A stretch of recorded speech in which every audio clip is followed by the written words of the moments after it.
그 다음에 사실 이런 이야기들을 하면서 에도의 정치학이라고 하는 것이 가능할까라는 생각을 해봤어요.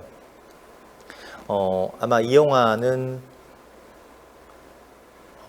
호타루라고 하는 영화는 그 일본어 하시는 분들 중 본 사람이 있을지는 모르겠습니다. 반딧불이라는 뜻이잖아요. 그래서 1990년대에 개봉했던 영화에 전 50년을 기념해서 개봉했던 영화였는데 한국에도 소개가 됐습니다만 한국에서는 그렇게 커다란 인기를 못 얻었지만 일본에서 어마어마한 인기를 얻었던 영화였습니다. 후라타 야스오 감독의 영화였는데 특공대원의 그 죽음을 기억하는 영화였었어요. 그래서 가고시마를 필두로 해서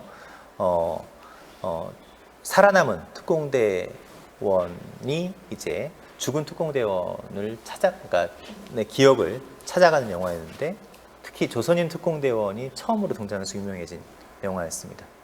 근데 호타루라는 말의 의미는 굉장히 반딧불이라는 말이 낭만적인 그런 이미지잖아요. 그래서 이 호타루는 특공으로 출격해서 전사한 이후에 반딧불이 되어 돌아온 특공대원이라는 낭만적인 이미지를 전유하고 있는 말입니다. 근데 이런 방식으로 죽은 자들을 기억하는 사회가 일본 사회라는 것이겠죠. 그리고 벌써 최근도 아니지만 한 4, 5년 전에 개봉했던 에이엔노 제로라고 하는 영혼의 제로, 마찬가지로 특공대원에 대한 특공대에 대한 영화였었고, 그러니까 이런 영화들이 매년 일본 사회에서 방영이 되고 8월 달이 되면 방영이 되고 베스트셀러가 된다는 이야기입니다.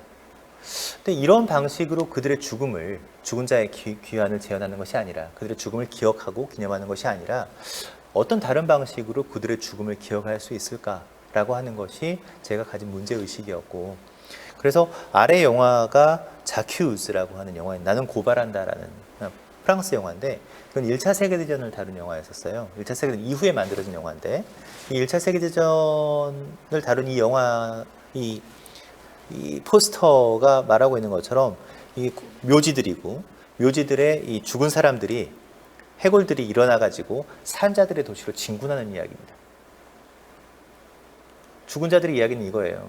우리들은 죽었고 너희들은 살았는데, 우리들 죽음 때문에 너희들이 이제 살게 되었는데, 너희들은 새로운 사회를 만들었게 되었는데 왜 그 사회는 이렇게 부패하고 말았는가?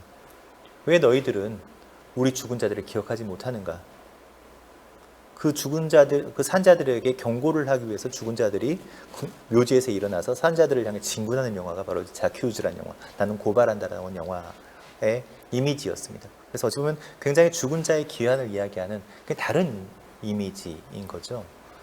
그래서 왜 이러한 이야기들만 범람을 하고 있을까? 이러한 이야기들을 상대화할 수 있는 어떤 다른 이야기들을 만들어 볼 수 있을까라고 하는 것이 제가 사실 이 가미카제 특공을 비판적으로 고찰하는 핵심이었던 것 같고요. 그래서 일본 사회에 범람하고 있는, 아까 노스텔지어에 대한 이야기도 했지만 노스텔지어 혹은 감상주의, 센티멘털리즘이라든가 혹은 낭만주의, 로맨티시즘을 어떻게 비판할 수 있는 포지션을 확보해낼 수 있을 것인가. 사실 일본의 오다 마코토라는 사상가, 베이헤이렌이라고 하는 굉장히 유명한 70년대 베트남 반전 평화운동을 했던 사상가가 얼마 전에 돌아가셨습니다만, 이 오다 마코토라고 하는 사상가가 난사의 사상이라는 말을 한 적이 있었어요. 난사의 사상이라고 하는, 이건 사실 우리나라 말은 아니겠죠. 그러니까 난사라고 하는 어려울 난자에다 죽을 사자니까 어렵게 죽어간다라는 의미인데, 이 산화의 미학, 일본 사회에서 지난 시기 전사자들을 이야기하는 방식이 산화의 미학이었다면, 그런 산화의 미학이 아니라 그 죽음의 실체는 오히려 지난 전쟁에서 죽은 사람들의 실체라고 하는 것은 오히려 어렵게 죽어간 것, 난사에 있는 것이 아니냐. 그래서 그 죽음을 산화가 아니라 난사로 바라볼 것을 제안했는데, 그러한 오다 마코토의 그런 비판이 제가 이 가메카제 특공, 나아가서 전 일본 사회에서 죽음을 이야기하는 방식에 대해서 비판하는 하나의 포지션으로 제가 생각했던 지점이었던 것 같습니다. 그리고 또 이런 거죠. 사실 첫 번째 이 동상은 가고시마, 잘 보이지는 않습니다만, 가고시마 이 치란이라고 하는 곳에 있는 일본의 특공대 육군 항공대가 있었던 곳인데, 이렇게 가장 큰 기념관을 가지고 있고 가장 큰 평화공원을 가지고 있는 곳인데, 이렇게 동상이 세워져 있어요. 그래서 이게 남쪽을 바라보는, 남쪽이 못 나가겠죠. 남쪽을 바라보는 특공대원 동상이 이렇게 세워져 있습니다. 이런 동상들이 아닌 어떤 다른 방식의 동상을 세울 수 있을 것인가 라는 문제입니다. 한국 사회에 너무나 익숙하기 때문에 우리는 사실 이런 방식의 동상밖에, 지금 군인의 동상이라고 한다면 이런 방식의 동상밖에 생각할 수 없는 것이 한국 사회가 가지고 있는, 사실 지난 전쟁을 사실 바라보기, 성찰하기 어려운 한국 사회의 특징이라고도 생각할 수 있을 것 같은데, 제가 유심히 봤던 작가가 케테 콜비츠라고 하는 독일의 판화가였습니다. 케테 콜비츠는 자기 아들과 두 아들을 1차 세계대전에서 잃었죠. 그래서 전쟁에서 죽은 아들을 계속 애도하는 과정에서 반전이라고 하는 새로운 사상들을 이제 만들어냈던 가장 유명한 예술 판화가인데, 이 그림은, 이 판화는 이게 자기 아들이에요. 자기 아들을 모델로 하고 있습니다. 근데 이 자기 아들은 1차 세계는 자원을 해서 독일을 위해서 나는 싸워야 된다는 의미, 자원을 했는데, 엄마의 입장에서 본다면 왜 이 아이가 자원할 수밖에 없었을까? 그러니까 해골이 어찌 보면은 같은 청년들을 데리고 이렇게 진군하는 장면이죠. 지난 시기의 전사자들, 자원했던 이 독일 청년들을 이 해골이 끌고 가는 영상, 이 장면일 텐데, 어찌 보면은 특공대원의 동상, 이런 무람한 특공대원의 동상이 아닌, 어찌 보면 병사의 죽음이라고 하는 것은 바로 이러한 자기의 의지와는 관계없이 죽음에 매혹되어 가버린 사람들이라고 하는 이미지를 통해서 지난 전쟁을 우리가 성찰하고 죽음에 대해서 이야기할 수 있는 또 다른 하나의 그 포지션을 만들어낼 수 있는 것이 아닌가라는 것이겠죠. 또 하나가 사실 애도의 문제에서 본다고 하더라도 사실 이 동상, 첫 번째 이 동상은 그 똑같은 특공평화기념공원의 이 특공대원 동상 옆에 있는 동상이에요. 그래서 어머니의 동상입니다. 그러니까 특공대원이 자원해서 나가는 자기 아들을 이렇게 바라보는. 근데 이 동상의 제목은 야스라카니. 그러니까 정말 자유롭게 이렇게 특공의 동상을 바라본다는 의미죠. 자기 아들을. 근데 엄마가 그러니까 자기 아들의 자원에 죽으러 가는 아들을 바라보는 엄마의 표정은 이런 걸까? 죽은 아들을 바라보는 엄마의 표정이라고 하는 것은 무엇일까? 우리가 애도라고 하는 것은 무엇일까라고 이야기를 해본다면, 엄마에게 있어서 애도는 아들의 죽음이 아니라 죽은 아들인 거죠. 아들의 죽음이 아니라 죽은 아들이다. 사실 이런 표정을 엄마가 줄 수 있을까?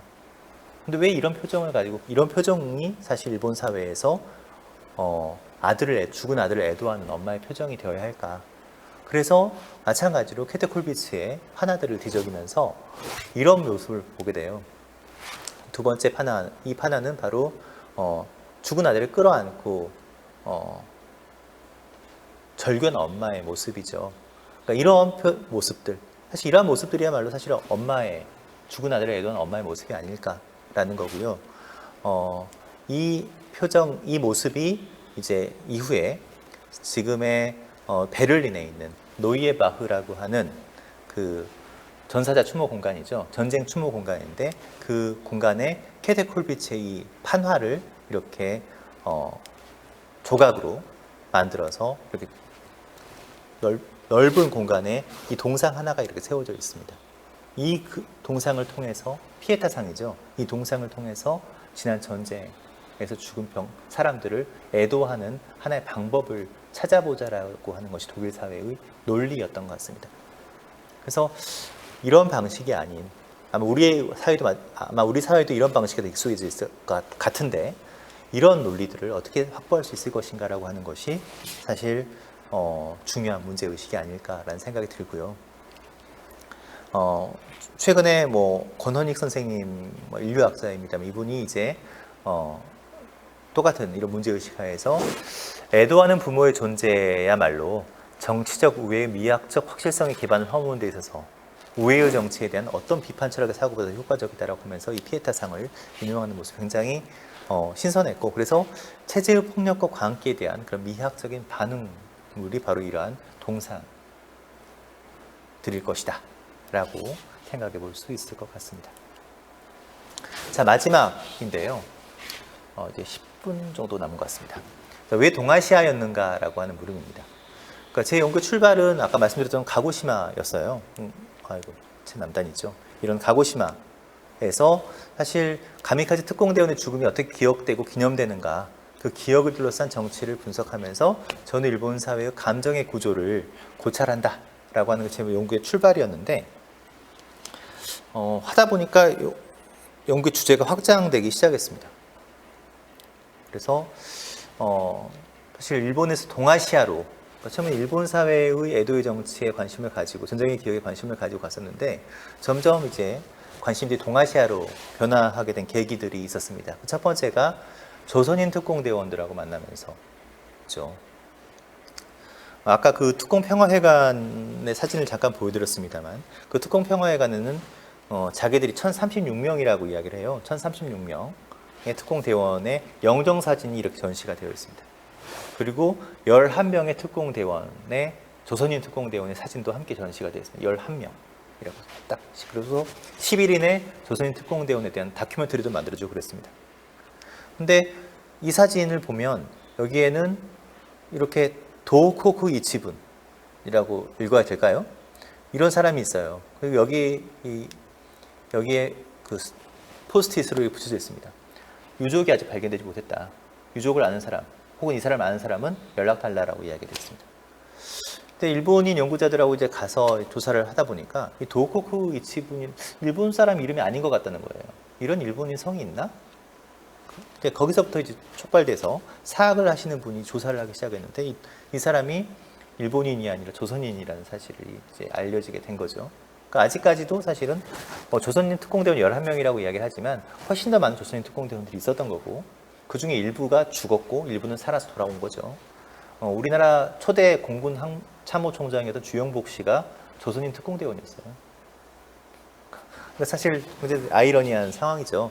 그래서 이 조선인 특공대원에 대한 이야기가 90년대부터 일본 사회에서도 드라마의 주제가 되기 시작했는데 어찌 보면은 아까 말했던 것처럼 일본 사회에서 특공대원이라고 하는 것이 조국을 위해 목숨을 바친 순수한 일본인의 젊은이들이라고 하는 가장 어찌 보면 순수한 죽음의 표상으로 이야기가 되어 왔고 그게 아마 애국심과도 연결되고 사회의 미학과 연결되는 것이라면 이 조선인 특공대원이라고 하는 것은 존재야말로 일본 사회가 지금까지 만들어냈던 특공의 표상을 교란시키는 굉장히 이질적인 존재라고도 이야기할 수 있을 것 같습니다.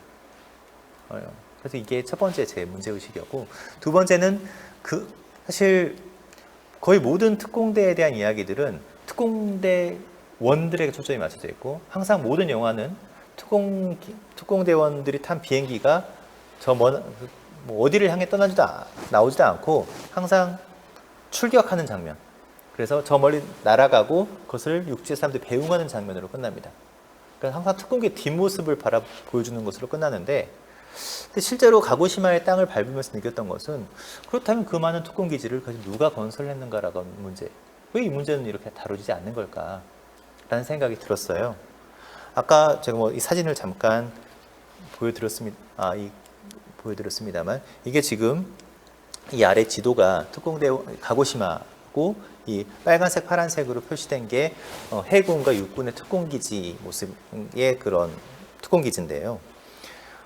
대략 20개 정도의 특공기지가 있었습니다. 항공특공만 한정해서요. 특공은 여러 가지 특공이 있었는데 복잡하니까요. 항공특공만 하더라도 20개가 있었는데 20개 특공기지가 있었다는 말은 20개 비행장이 있었다는 이야기가 됩니다.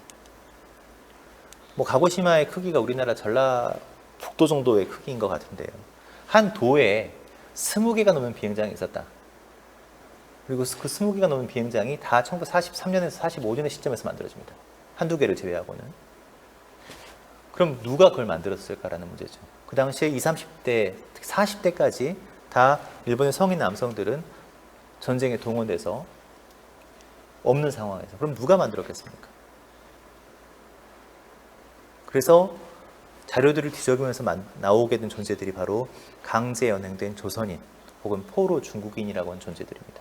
이 사람들, 그러니까 수백만에 이르는 이 사람들이 각지를 돌아다니면서 이렇게 가고시마의 각지에서 비행장을 만드는 데 동원되었다는 겁니다. 오늘 잠깐 학장님하고 잠깐 말씀을 나눴었는데 학장님의 아버님이 가고시마에서 해방을 마쳤다고 들었어요. 전쟁 동원돼서 일하시다가 가고시마에서 해방을 맞이하셨다는 말씀을 제가 전해 들었었는데 어디에서 일하셨을까라는 생각이 얼핏 들었습니다. 그러니까 이런 사람들, 이런 분들이 사실상 근데 일본 사회에서는 일본 사회 기억의 장에서는 완전히 사라져 있다는 겁니다. 그렇다면 왜 가고시마 주민들의 기억 속에서 조선인 중국이라는 존재는 사라지고 말았는가라고 하는 문제가 제가 동아시아라고 하는 단순히 일본을 필두로 하고 있지만 동아시아에 관심을 가지게 된 두 번째 계기였었습니다. 그래서 이건 또 다른 가고시마 또 다른 지역의 특공 평화공원에 있는 기념비들인데요. 이 첫 번째 기념비가 왼쪽에 있는 첫 번째 기념비가 특공대원의 동상이에요. 그 두 번째는 써 있는 것처럼 반세 육군 항공 기지라고 되어 있고 잘 보이죠? 전몰자 순직자 위령비라고 되어 있습니다. 두 번째 비의 비문에는 이 기지에서 일하다가 죽은 사람들을 위령하는 비다. 물론 규모도 굉장히 작고 그렇게 써 있습니다만 그리고 가이드들 역시 그렇게 말을 해요. 그 일반 주민들의 희생을 위령하는 비다라고 써 있는데 1970년대 신문들을 뒤적이다 보니까 이 위령비가 만들어지게 된 게 그 당시에 죽은 조선인들을 위령하기 위해서 만든 위령비다라고 하는 사실을 알게 된 겁니다. 그러니까 사실 그 당시에 이 반세 지역에 굉장히 사실 조선인들이 많이 죽었고 그 원한에 대한 귀신 이야기들이 굉장히 많이 나왔다는 거예요. 그래서 그 사람들을 그러니까 위령해 줘야 되겠다라고 하는 그런 의도로 지역 주민들이 힘을 모아서 이렇게 위령비를 만들었는데 한 40년이 지나니까 이 위령비가 이제는 일반 주민들 그다음에 순직자들의 비로 다시 바뀌어버렸다는 겁니다. 그러니까 이런 방식의 기억의 변형 혹은 왜곡들이 계속 이루어지고 있다라는 거고 왜 이런 기억의 풍화들이 이루어지고 있는가라는 문제가 제가 가고시마에서 조사하게 된 또 하나의 그런 문제였던 것 같아요. 그래서 이 세 번째 저건 뭘까? 지나가다가 조사하는 분하고 함께 지나가면서 저게 뭘까 하고 찾아보니까 저 지역이 그 당시에 조선인들이 일하던 임시 숙소가 있던 터였는데 그 숙소 터는 이제 다 부서져가지고 저렇게 논밭이 되었지만 급수대만 남았다는 거예요. 이 급수대는 저렇게 남아 있습니다. 근데 그쪽 급수대는 아무런 표지판이 없어요. 그러니까 지나가는 사람들이 뭔지 모르죠. 그러니까 이런 방식으로 사실 기억의 풍화가 이루어지고 있다는 겁니다. 그래서 일본 사회에서 그러니까 가고시마 사회에서 그러니까 이런 식의 기억의 풍화가 이루어지고 있는 것, 그 동시에 그렇다면 가고시마에서 지역 주민들 사회에서 어떤 그런 기억의 풍화 혹은 매스미디어가 만들어내는 굉장히 로맨틱한 그런 전쟁의 기억에 대해서 어찌 보면 저항하면서 반기를 두면서 자기 마을에서의 전쟁의 이야기들을 찾아나가는 사람들의 활동은 무엇이 있을까 찾아보다가 사실 합류하게 된 조직이 이분들이었는데 이분들이 이제 그러니까 그 사진은 잘 보이진 않습니다만 50대부터 한 80, 90대 할머니들, 여성들을 중심으로 이렇게 조직된 생협의 평화 그룹 사람들이었어요. 이 생협의 평화 그룹의 사람들이 어쩌면 7, 80대가 주축이 되고 이제 50대 젊은 사람들과 또 그 나이 드신 분들 이렇게 주축이 돼가지고 이분들이 했던 작업들이 강연회도 하지만 스스로 이렇게 계속 이렇게 지난 자기들의 고향이죠. 고향의 전적들을 찾아나가는 작업을 하고 그 기록들을 이렇게 자료집을 통해서 만들거나 아니면 이렇게 지도를 제작하거나 아니면 이렇게 새로운 그 관광 코스를 만드는 작업들을 하고 있었던 겁니다. 그러니까 아까 그 가고시마 특공에 대한 영화들이 만들어지면서 가고시마가 특공이 하나의 관광 상품이 돼요. 그래서 특공 투어가 하루 투어가 이제 여행사들에서 만들어지면서 특히 영화 촬영지들을 중심으로 이렇게 특공 투어가 만들어지는데 그런 천편일률적인 이야기가 아닌 정말 우리 마을에서 전쟁은 어떻게 일어났을까를 이렇게 생협이 주축이 돼서 코프가 주축이 돼서 이런 방식으로 이렇게 전쟁에 대한 이야기들을 새로운 이야기들을 만들어내는 그런 활동들이 사실 굉장히 새로운 제가 필드를 하면서 이렇게 경험했던 새로운 그런 일본 사회, 시민 사회가 가지고 있었던 힘이었던 것 같고요. 그리고 저랑 함께 그 필드에서 항상 함께 조사를 했던 분이 이분이었는데 굉장히 잘생긴 아저씨죠. 이분은 지금 가고시마의 한 중학교 선생님, 사회과 선생님이었는데 가고시마 일본의 중학교의 사회과 교육의 특징 중에 하나가 굉장히 그런 자율 수업들을 많이 만들어요. 그래서 이분은 자기 지역 사회의 역사를 가지고 사회과 교육을 하다 보니까 이 특공에 대한 이야기들을 하게 되고, 저랑 합류하면서 강제연행 이야기들을 찾다 보니까 이거 재밌겠다, 이거 가지고 함께 해봅시다 라고 하면서 함께 조사를 많이 다녔습니다. 그래서 이 타카키 상점 같은 경우에는 이 할아버지가 가운데 이 사진에 제가 이렇게 젊은 시절 젊나요? 젊지 않은 30대인데요. 그래서 그 당시에 갔을 때 이제 이 할아버지가 가고시마의 한 지역 신문에 조선인 중국인 포로들한테 고구마를 갖다 주던 이야기, 자기 엄마가 너무 굶주려 있으니까 이분들한테 고구마를 갖다 주려 해가지고 고구마를 갖다 주던 이야기를 지역 신문에 썼었는데, 그 이야기를 좀 들으려고 갔다가 저랑 이 가고시마 대학에 있었던 난징 출신의 유학생이 있었습니다. 남경 출신 유학생이 있어요. 세 명이 같이 갔는데 이 할아버지가 너무 놀랐던 거예요. 그 당시에 귀신이 왔다고. 정말 자기가 옛날에 만났던 중국인 포로와 조선인들을 자기가 고구마를 줬었는데 그분들의 후손들이 와가지고 나를 만나러 왔다 해서 굉장히 사실 놀라워하면서 굉장히 많은 이야기들을 해주셨습니다. 그래서 이걸 가지고 그때 들었던 이야기들을 토대로 해서 이 사회과 교사였던 분이 이렇게 학생들을 데리고 연극을 만들었어요. 지역사회에서, 그러니까 자기 학교에서. 그래서 문화재의 시간의 마지막 사진입니다만 이런 방식으로 조선인, 그러니까 일반적 특공대에 대한 이야기들을 가지고 하는 그런 매스미디어가 만들어내는, 중앙의 미디어가 만들어내는 그런 스토리가 아니라 조선인 특공대원, 나아가서 강제 연행에 대한 이야기들을 가지고 연극을 만들었는데, 연극이 끝나고 나 문화제가 끝났을 때 이 교장 선생님이 이런 말을 하시더라고요. 학생들이 자율적인 생각을 가져야 한다. 한마디로 좌빨 선생님한테 현혹돼서 이상한 생각을 가지면 안 된다 라는 이야기를 했고, 실제로 이게 어마어마한 화제가, 지역사회에서 화제가 됐었어요, 이 연극이. 그런데 투서가 많이 날아왔다라고 나중에 만나서 여쭤보니 투서가 많이 날아왔는데, 그런 투서죠. 우리 마을에 500명 이상의 조선인이 왔다고 하는 증거가 뭐냐, 기록을 갖고 와라 라고 하는.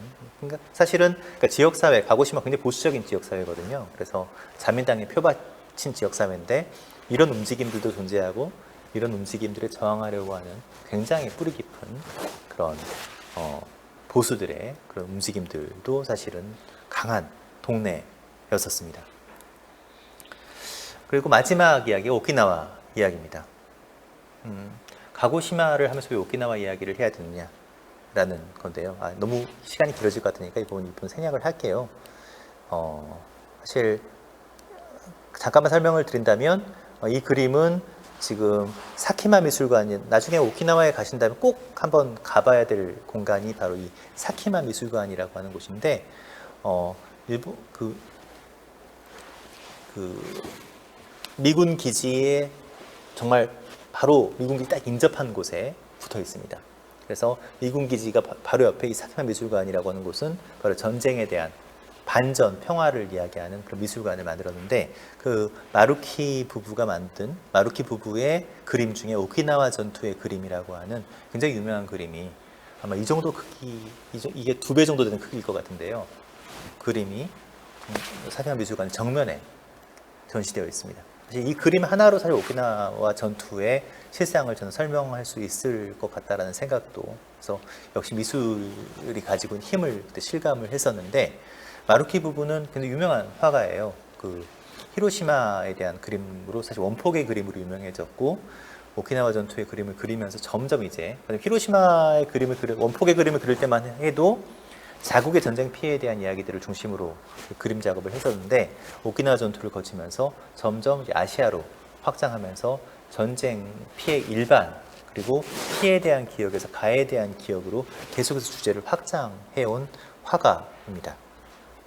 그래서 이런 일부분의 그림을 보면 조선인들의 학살의 문제라든가, 그 당시에 사람들이 어떻게 죽어갔는가, 민간인들의 집단 자결에 대한 이야기, 아마 오키나와 역사를 공부하신 분들 아마 다 아시겠지만 그런 그림들을 이제 오키나와 전투의 그림 속에 집어 넣었던 거죠. 그리고 이건 제가 그때 대학원 시절에 갔던 것 같은데, 이분이 이 아래에 있는 이분이 치바나 쇼이치라고 70년대 75년에 오키나와에서 마지막, 그러니까 이번에 국민체전 하잖아요. 그 국채를 할 때 각 현 50개 도도부연 하나씩 이렇게 고찰하면서 하는데, 마지막에 오키나와였죠. 그래서 오키나와에서 국채를 하는 데서 가장 문제가 천황의 신변을 어떻게 확보할 것인가. 쇼와 천황은 결국 못 갔거든요, 오키나와를.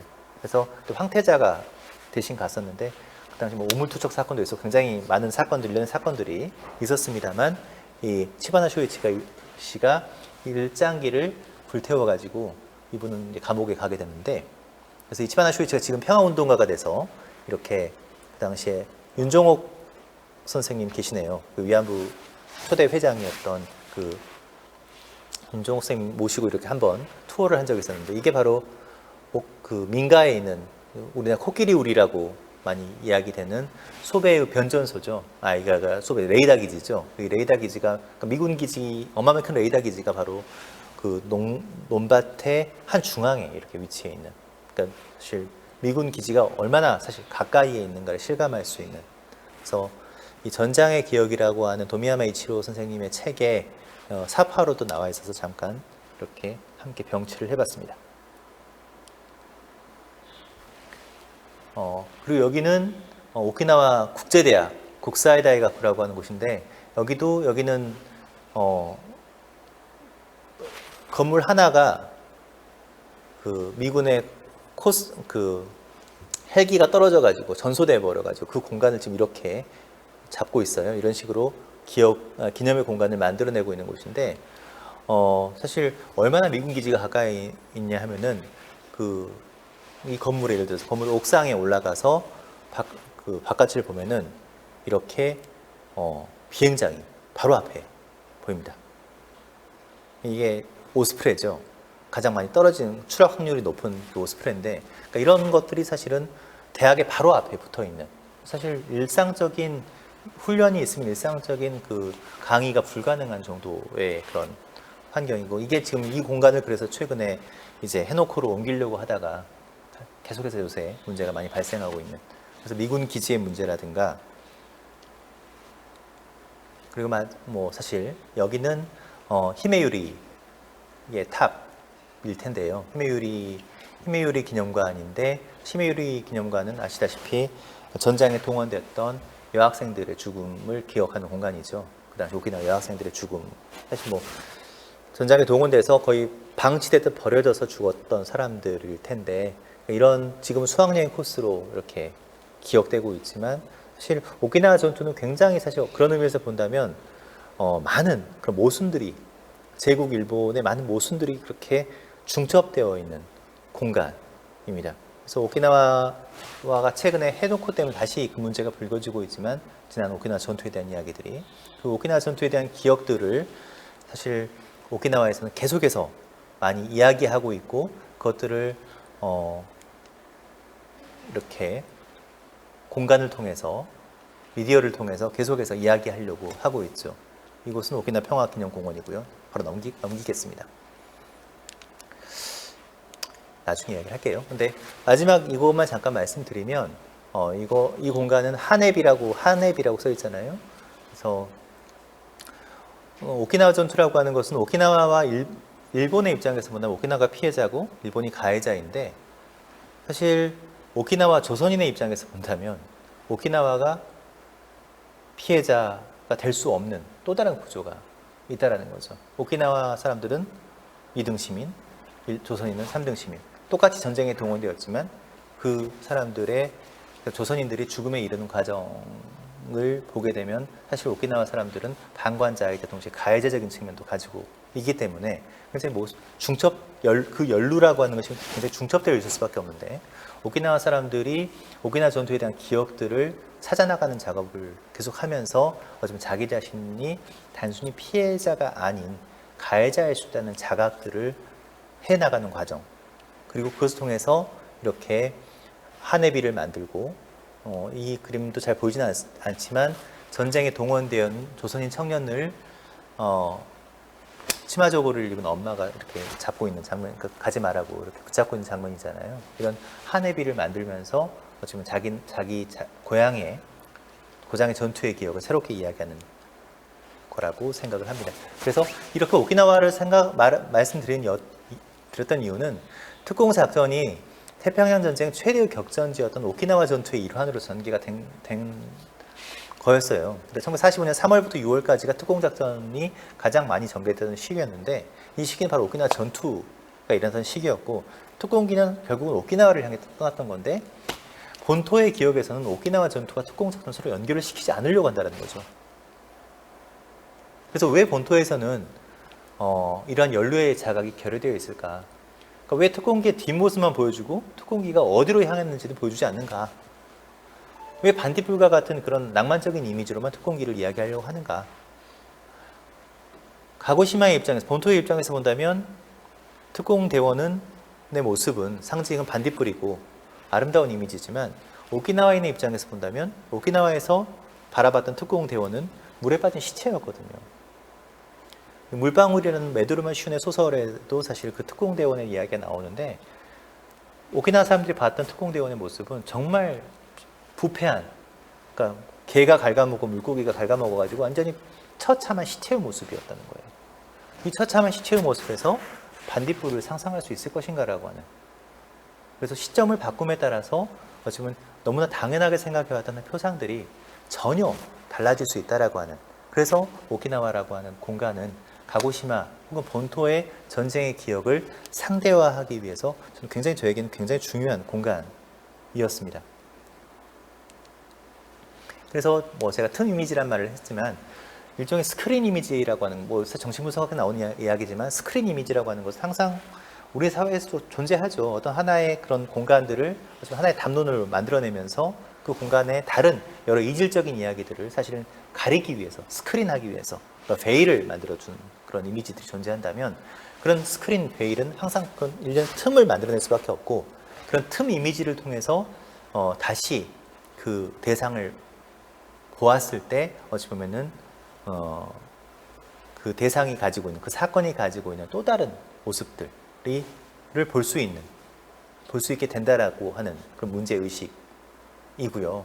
그래서 나아가서 가고시마, 일본, 오키나와, 조선, 나아가 중국이라고 하는 그런 연쇄들을 통해서 이런 틈 이미지들을 계속해서 만들어내는 작업들이 필요한 것이 아닐까라는 생각이 들었습니다. 그래서 오키나와의 소설들도 굉장히 사실 아까 그 물방울, 메두르마 슌의 이 물방울은 아쿠타카 상을 받아서 더 유명해졌던 작품이었는데 이 물방울의 이야기도 기본적으로는 유령들의 전쟁의 죽은 자들의 유령에 대한 이야기들이었어요. 그래서 이 죽은 자들의 유령에 대한 이야기가 이렇게 문학 작품을 통해서 계속해서 나오고 있는데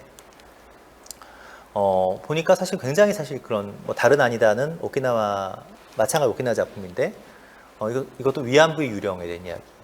그리고 포게팅 비에트남 같은 경우에는 이건 베트남 전쟁의 유령들에 대한 이야기.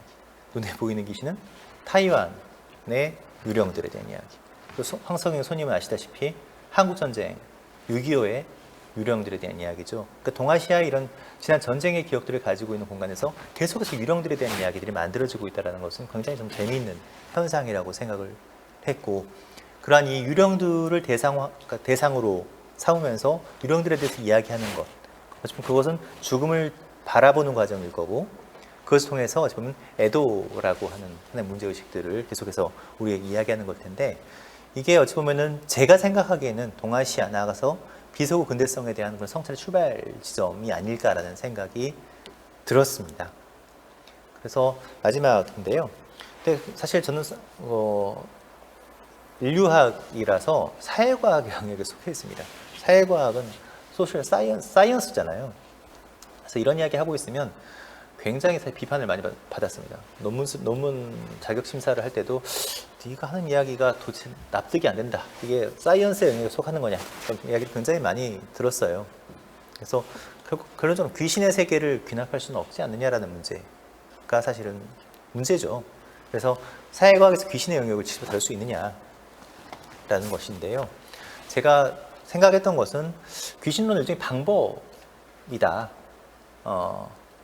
그래서 이 방법 플러스 귀신론, 그것은 루시인으로 제가 받은 이야기지만 좀 귀신에 대한 이야기들이 나온다는 것은 우선 죽은 자들로 트여졌던 역사적 감각이자 병에 걸린 사회에서 연하는 어둠의 힘에 대한 주목을 하기 위한 일종의 방법.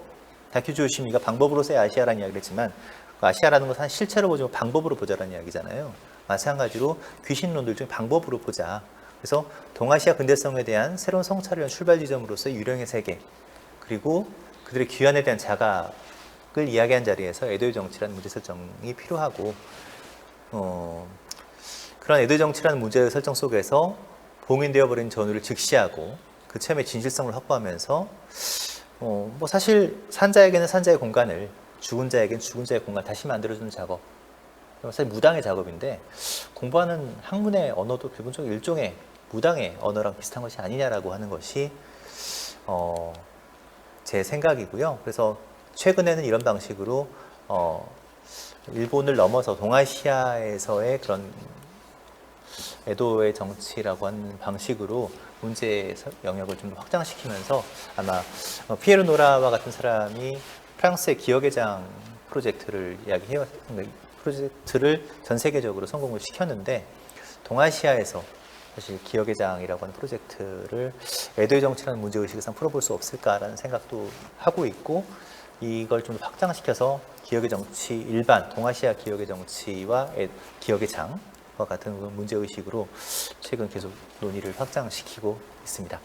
너무 길어졌습니다만 이상으로 오늘 이야기를 마치도록 하겠습니다. 감사합니다.